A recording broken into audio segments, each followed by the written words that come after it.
Hallo zusammen und willkommen zu diesem Video. Heute geht es mal um eine wirklich dreiste Betrugsmasche bei Amazon, dem eigentlich weltweit größten Online-Händler, wo man davon ausgehen sollte, dass sowas da eigentlich gar nicht möglich ist und dass man da ziemlich gut aufgehoben ist als Käufer.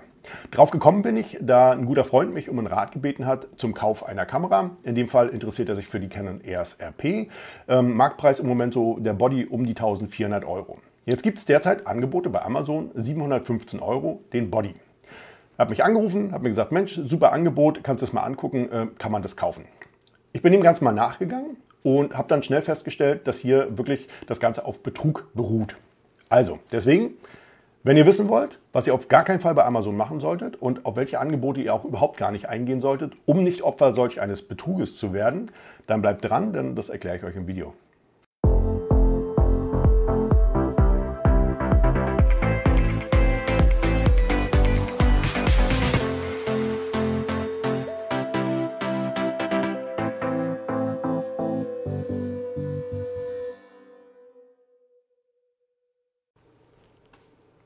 Ich zeige euch das Ganze mal anhand des Beispiels, um das es mir hier geht. Ich habe jetzt mal bei Amazon hier mir die Canon EOS RP aufgerufen und wir sehen hier oben rechts einen Preis 1404,95 Euro.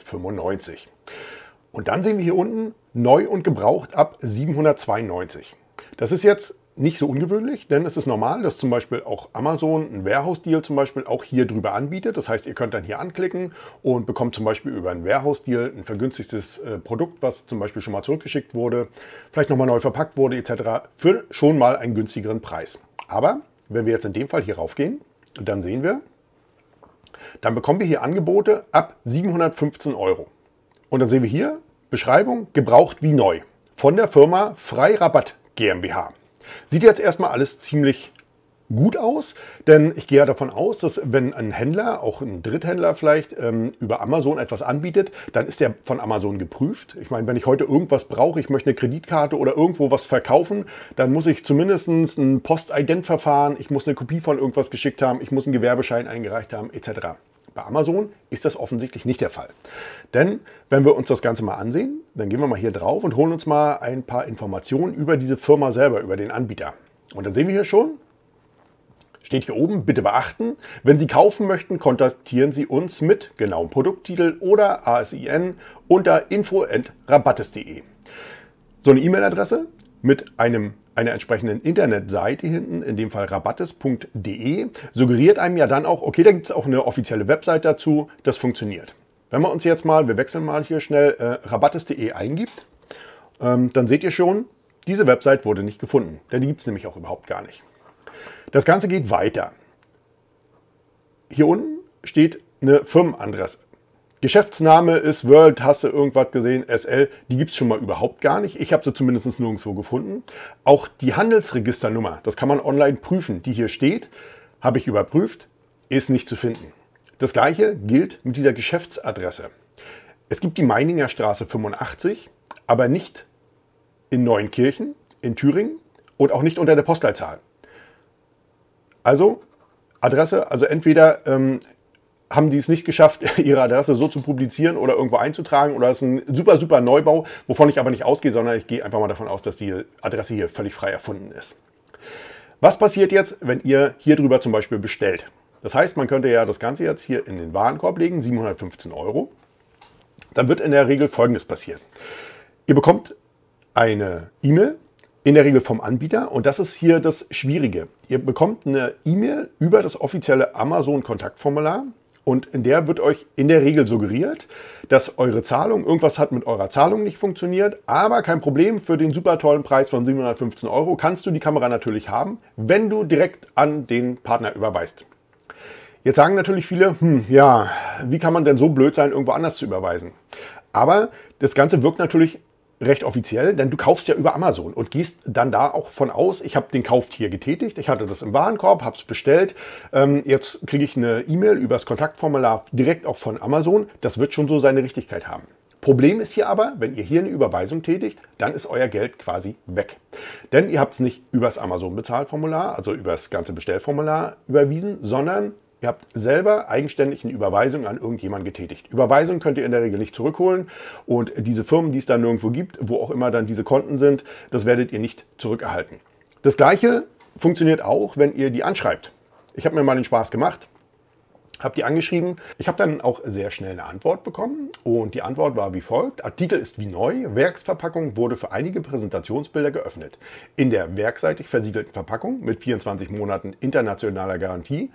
Was schon lustig ist, denn einerseits schreiben sie, die wurde geöffnet und andererseits ist sie versiegelt dann wieder, aber ist egal. Kann innerhalb von 48 Stunden versendet werden. Zahlungseingang. Gut, der Satzbau passt schon nicht, da sollte man dann auch schon hellhörig werden. Versand im Preis inbegriffen, 715 Euro. Das ist natürlich ein Schnapp, wenn man es dafür bekommen würde. Bitte senden Sie uns die Lieferadresse inklusive Telefonnummer und wir stellen Ihre Rechnung aus. Das heißt, Sie möchten Folgendes, Sie möchten ganz klar, Sie möchten erstmal meine Telefonnummer, das finde ich schon sehr verwunderlich, denn die brauchst du normal nämlich gar nicht. Und dann natürlich meine volle Anschrift. Dann gibt es eine Rechnung. Die möchtest du dann bitte überweisen und das ist quasi das gleiche in grün, als wenn es über Amazon dann diese Zahlungsaufforderung bekommt. Ich habe unter anderem 2 Firmen angeschrieben und habe auch noch eine zweite Antwort dann bekommen und die fand ich noch interessanter, also die Masche, die da offensichtlich dahinter steckt. Es ist ähnlich, versandkostenfrei, ganz Europa und dann ist sogar das Angebot hier noch begrenzt auf 7 Tage und es gibt eine Herstellergarantie, original verpackt, bla bla bla. Und dann die Transaktion über Amazon Payments und die Lieferung dauert 5 bis 7 Tage. Satzbau passt hier schon wieder nicht. Spätestens da bei solchen E-Mails sollte man natürlich hellhörig werden. Aber die Zahlung erfolgt in einem Amazon-Konto. In einem, nicht in meinem, sondern in einem. Amazon bestätigt, dass die Zahlung durch sie getätigt wurde und ich das Produkt an ihre Adresse senden kann. Hört sich erstmal so an wie normaler Bestellvorgang bei Amazon. Nachdem Sie das Paket empfangen haben, besteht ein 14-tägiges Widerrufsrecht und Sie können das Produkt zurückgeben und das Geld wird vollständig rückerstattet. Und jetzt kommt's, das ist eine sichere Transaktion für beide Partner. Wenn das so sicher ist, muss ich es schon überhaupt gar nicht mehr erwähnen. Aber jetzt kommt der Knaller. Wenn Sie immer noch daran interessiert sind, dieses Produkt über Amazon zu kaufen, teilen Sie mir Ihre Daten, Name, Adresse, Lieferadresse und Handynummer mit, damit ich eine Transaktion mit Amazon eröffnen und Sie als Käufer deklarieren kann. So eine Möglichkeit gibt es bei Amazon überhaupt gar nicht. Das ist schon völliger Schwachsinn. Wenn ich was kaufen will, dann bestätige ich das bei Amazon, indem ich es in den Warenkorb packe, zur Kasse gehe und sage, jetzt bestellen und dann wird auch die Zahlung über Amazon abgewickelt. Und jetzt kommt, Amazon wird sich dann mit Ihnen in Verbindung setzen und erklären Sie den gesamten Vorgang im Detail. Zahlung und Versanddetails. Das heißt, ihr könnt hier schon mal davon ausgehen, dass ihr mit Sicherheit auch eine E-Mail bekommen werdet, aber die wird mit Sicherheit nicht von Amazon sein. Dann gibt es irgend so eine Fake-E-Mail. Ich habe das Ganze dann jetzt hier auch mal abgebrochen für mich. Und da seht ihr selber schon im ganzen Verlauf. Also es ist, hier will einem sogar noch der Verkäufer suggerieren, dass das schon über Amazon läuft. Aber du solltest das natürlich hier nicht über einen Warenkorb machen, sondern ihm das mitteilen und er leitet das in die Wege und dann wird sich aber, das ist völliger Blödsinn. Also sowas gibt es bei Amazon nicht, das macht Amazon auch gar nicht.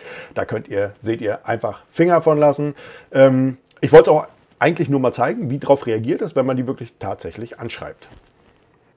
Diese Scheinfirmen beschränken sich natürlich nicht nur auf ein einziges Produkt, sondern wenn, dann hinterlegen sie natürlich bei vielen hochpreisigen Produkten solche Angebote. Ich habe hier zum Beispiel mal ein Sigma 70200, das 2.8er aus der Sportserie, kostet über Amazon Prime 1.199 Euro und auch hier finden wir ein gebrauchtes Angebot für 715 Euro.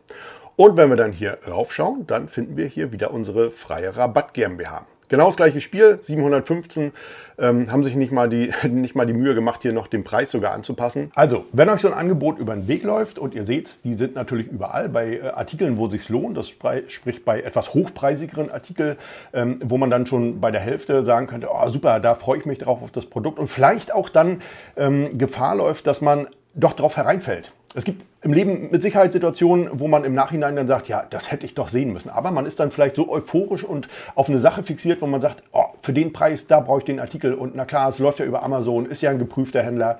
Aber das ist eben nicht so. Und da sehe ich auch ein bisschen noch das Mitverschulden an Amazon, denn offensichtlich folgt hier keine Prüfung des Handelsregistereintrages oder Vorlage des Gewerbescheins, ein Ausweis, irgendwas, sondern du kannst dich ja anmelden bei Amazon, machst alle Angaben freiwillig oder beziehungsweise aus eigenen Stücken und wer überprüft das? Offensichtlich kann ja keine Prüfung stattfinden, ansonsten wären ja solche Händler, könnten sich ja bei Amazon auf dem Marktplatz nicht tummeln. Grundlegend, Amazon ist eine super Sache, ich bestelle dort auch Sachen, aber passt auf, dass es entweder direkt über Amazon versendet wird, das seht ihr zum Beispiel in der Artikelbeschreibung, da steht versendet durch, also verkauft durch Dritte, das mag sein, aber dann ist es im Amazon-Lager und dann könnt ihr auch sicher sein, dass Amazon auch direkt den Artikel schickt. Bezahlung sowieso immer nur über Amazon. Nicht auf irgendwelche Deals einlassen, dass man sagt, ja, wenn ihr direkt über uns bestellt oder bezahlt, dann bekommt es versandkostenfrei etc., sondern dann lieber vielleicht nochmal auf einer anderen Website schauen, auf einer vertrauenswürdigen Website, ob man den Artikel nicht doch vielleicht für einen anderen Preis noch irgendwo bekommt. Ansonsten kann der eine oder andere jetzt vielleicht sagen, wer ist so blöd? Aber wenn sich solche Betrüger dort tummeln, muss es ja eine Zielgruppe dafür geben. Ja, wenn die keine Erfolgschancen hätten oder auch keine entsprechenden Erfolge, würden sie es nicht machen, weil dann lohnt sich der ganze Zeitaufwand nicht. Deshalb guckt auf jeden Fall, wenn ihr bei Amazon was bestellt, geht auf sowas überhaupt gar nicht ein oder wenn ihr euch unsicher seid beim Verkäufer, da reicht einfach schon mal, guckt euch mal die Adresse an, wo kommt der her.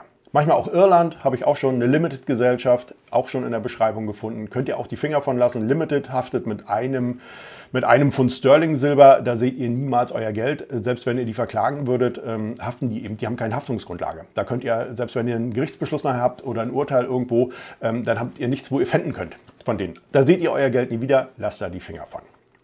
Vielleicht habt ihr schon ähnliche Erfahrungen mit solchen günstigen Angeboten bei Amazon gehabt. Vielleicht habt ihr auch schon mal was bestellt, habt dann auch die Absage bekommen oder eine ähnliche E-Mail.